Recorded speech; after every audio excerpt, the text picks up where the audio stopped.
পাঠ কৰিবলৈ লৈছোঁ এটি শিশু গল্প দেউকা ৰচনা হিয়া দাস পাঠ কৰিছে পূৰ্ণিমা বৰা গগৈ। খিৰিকীৰে মূৰটো উলিয়াই তন্বীয়ে বাহিৰলৈ চাই পঠিয়ালে। আকাশলংঘী অট্টালিকাবোৰ, স্কুল কলেজ হস্পিটেল, ৰাস্তাৰ কাষৰ দোকান পহাৰ মানুহ সকলো পিছ পেলাই তন্বীহঁতৰ ৰেলগাড়ীখন আগলৈ দৌৰিছে।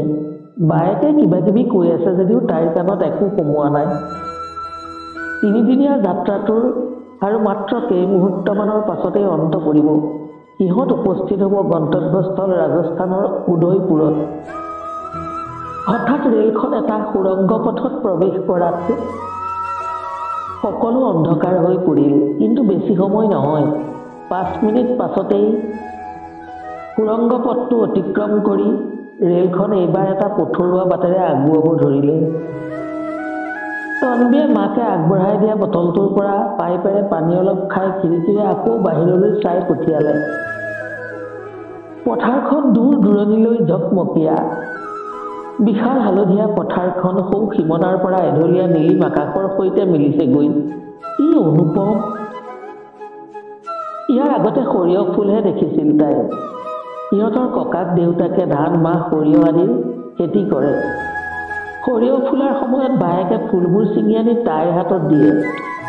তাই জানিছিল যে সৰিয়হৰ ফুলবোৰ সৰু সৰু আৰু হালধীয়া, কিন্তু আজিৰ পূৰ্বে তাই কেতিয়াও অনুভৱ কৰিব পৰা নাছিল এই সৰু সৰু ফুলবোৰে পথাৰখন ইমান ধুনীয়া কৰি তোলে বুলি। ফুলবোৰৰ পৰা জাকে জাকে ভোমোৰা, পখিলা, মৌ-মাখি আদিয়ে ৰস সংগ্ৰহ কৰিছে। আনফালে আকৌ কীট পতংগবোৰ ধৰি ধৰি খাইছে বুলবুলি, দহিকতৰা আৰু কিছুমান চিন নিচিন চৰায়ে। এই সমগ্ৰ দৃশ্য নিজ চকুৰে দেখি বুজাব নোৱাৰা আনন্দত উদ্ভাসিত হৈ উঠিল তাই। ঠিক সিহঁতৰ লগে লগে আহি থকা সৌ সূৰ্যটোৰ দৰেই। এপাকত তাই মূৰ তুলি ওপৰলৈ চালে, দেখিলে অন্য এজাক চৰাই আকাশৰ বহু ওপৰলৈ উৰি গৈ অদৃশ্য হৈ পৰিছে। কলৈ গ'ল বাৰু চৰাইজাক? পৰীৰ দেশলৈ গ'ল নেকি, নে তৰাৰ দেশলৈ? তাই ডিঙিটো ঘূৰাই ইফালে সিফালে চাবলৈ চেষ্টা কৰিলে। সোণৰ চিৰিখন কোনফালে আছে বাৰু? এই যে পৰী আৰু ৰাজকুমাৰবোৰ নামি আহে পৃথিৱীলৈ।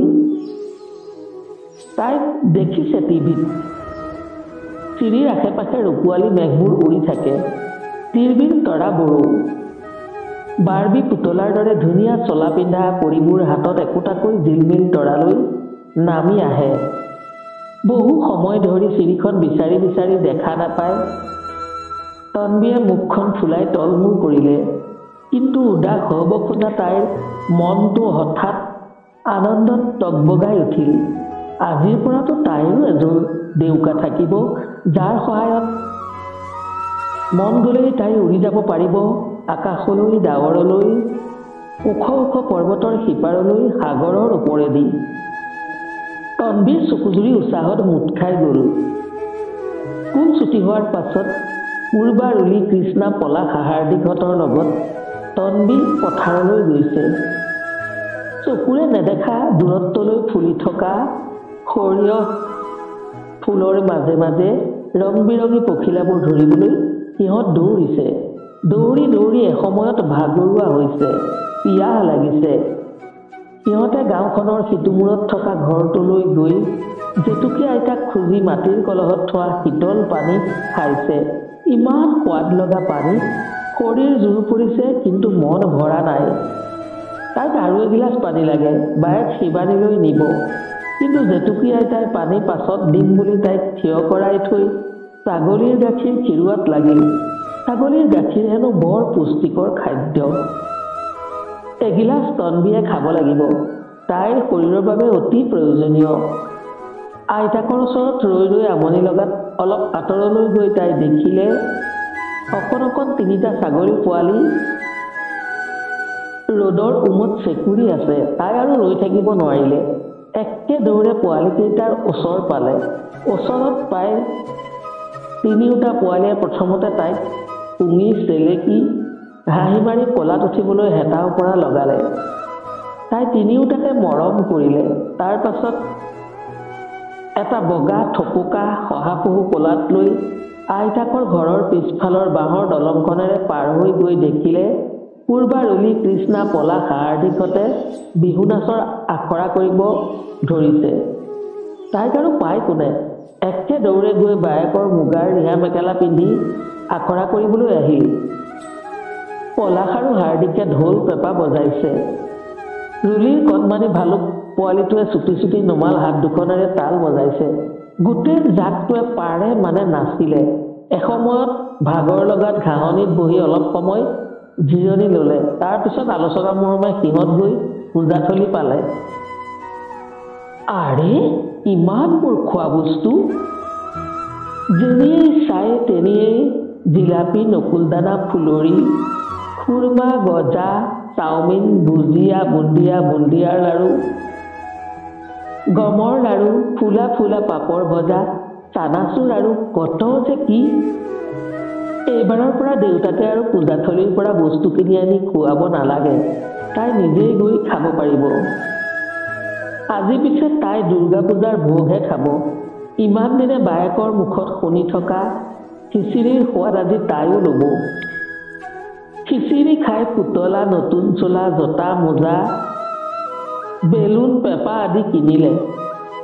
গোটেই পূজাথলী খেলনা আৰু বিভিন্ন সামগ্ৰীৰে উভৈনদী হৈ আছিল। পূজাথলীৰ পৰা উভতি আহোঁতে জেতুকী আইতাৰ তালৈও এপাক গ'ল। জেতুকী আইতাৰ সৰু ছোৱালী মানে নিজু পেহী তৰাৰ দেশত থাকে। মাজে সময়ে আইতাৰ ওচৰলৈ আহে। নিজু পেহীৰ লগতে গৈ তাই পৰীৰ দেশখন চাবগৈ। পিছে জেতুকী আইতাই ক'লে পেহী দিনত আহিব নোৱাৰে। পখিলাৰ দৰে লাহি পাখিযোৰ হেনো ৰ'দৰ উত্তাপত গলি যাব। সেয়েহে জনাক ৰাতি ৰূপোৱালী মেঘৰ আঁৰে আঁৰে ৰূপোৱালী চিৰিৰে নামি আহে পৃথিৱীলৈ। ৰাতিৰ সময়ছোৱাৰ পৰিৱেশটোও শান্ত আৰু শীতল হৈ থাকে। কথাবোৰ ভাবি গুণি তাই ৰাতি লগ ধৰাৰ সিদ্ধান্ত লৈ ঘৰলৈ খোজ দিলে। বাটত ভাবিলে বৰদিনৰ চান্তা ক্লজো চাগে সেই চিৰিখনেদিয়েই নামি আহে শিশুবোৰক উপহাৰ দিবলৈ। এইবাৰ তাই সিহঁতৰ অঞ্চলটোত থকা বিলখনৰ পাৰলৈ গ'ল। বিলৰ পাৰত থিয় হৈ চাৰিওফালে চকু ফুৰাই চাই আচৰিত হ'ল। ইমান ধুনীয়া পৰিৱেশ তাই আজি প্ৰথমবাৰ দেখিছে। বায়েকৰ মুখেদি অতদিন শুনিহে আছিল বিলখনৰ সৌন্দৰ্যৰ কথা, আৰু আজি নিজ চকুৰে দেখিলে। দেউতাকে মাজে মাজে ইয়াৰ পৰাই ভেটগুটি, ভেটঠাৰি আৰু ফুল নিয়ে, খেলুকো নিয়ে। গোটেই বিলখন ভেট ফুলেৰে ভৰা। তাইৰ অনুভৱ হ'ল চাৰিওফালৰ সেউজীয়াৰ মাজত যেন কোনোবাই এখন গুলপীয়া দলিচাহে পাৰি থৈছে। কিন্তু এই কোনোবা আকৌ কোন? প্ৰকৃতি মা? হয়, প্ৰকৃতি মা হয়। প্ৰকৃতি মা ইমান ধুনীয়াকৈ সাজি কাচি থাকে। ভাওনাত ৰুক্মিণীৰ ভাৱত অভিনয় কৰা বৰদেউতাৰ দৰেই প্ৰকৃতি মায়েও ৰঙীন কাপোৰ পিন্ধে, ফুলৰ অলংকাৰ পিন্ধে। তাই হাতযোৰ কৰি প্ৰকৃতি মাক এটা ধন্যবাদ জনালে। দেউতাকে কয় আমি প্ৰকৃতি মাক সদায় ধন্যবাদ জনাব লাগে, কাৰণ প্ৰকৃতি মায়ে আমাক চাউল দিছে, দাইল দিছে, শাক পাচলি দিছে, ফল মূল দিছে, আৰু আটাইতকৈ প্ৰয়োজনীয় পদাৰ্থ পানী দিছে। তাই আগলৈ হাউলি মাতিছো সেৱা এটা জনালে প্ৰকৃতি মাক। সেই মুহূৰ্ততে মাছবোৰ পানীৰ ওপৰলৈ উঠি আহি মূৰ দুপিয়াই দুপিয়াই তাইক সিহঁতৰ জলজ পৃথিৱীলৈ আদৰণি জনালে। তাই আৰু ৰৈ থাকিব নোৱাৰিলে। ডেউকাদোৰৰ সহায়ত নামি গ'ল পানীৰ বুকুলৈ। ভেট ফুলবোৰ চুই চুই মৰম কৰিলে। কিছু সময় উমলিলে। মাছে যতনাই দিয়া শিঙৰি খালে। বহু সময় পানীৰ মাজত উমলাৰ পাছত আকৌ লগ পোৱাৰ প্ৰমিজ কৰি পেটুৱা ভকুৱা মামাৰ বকচাত উঠি পাৰলৈ আহি বায়েকলৈ বুলি কেইটামান বনফুল ছিঙিব ধৰিছিলহে, এনেতে এটা দৈত্যকায় কেঁকুৰাই তাইৰ লাহি আঙুলিবোৰ ধৰিব খুজিলে। ভয়ত বিতত হৈ তাই ইফালে সিফালে বেঙা মেলি চালে। দেখিলে গ্ৰীণ এক্সপ্ৰেছ হিমা দাস দৌৰি এইফালে আহিব ধৰিছে। দৌৰি আহিছে যদিও তাইৰ এনে লাগিল যেন হিমা দাস উৰি উৰি আহিছে। হিমা দাস উৰি উৰি ওচৰ পোৱাৰ লগে লগে ডেউকাজুৰিৰ সহায়ত তাইও উৰা মাৰিলে।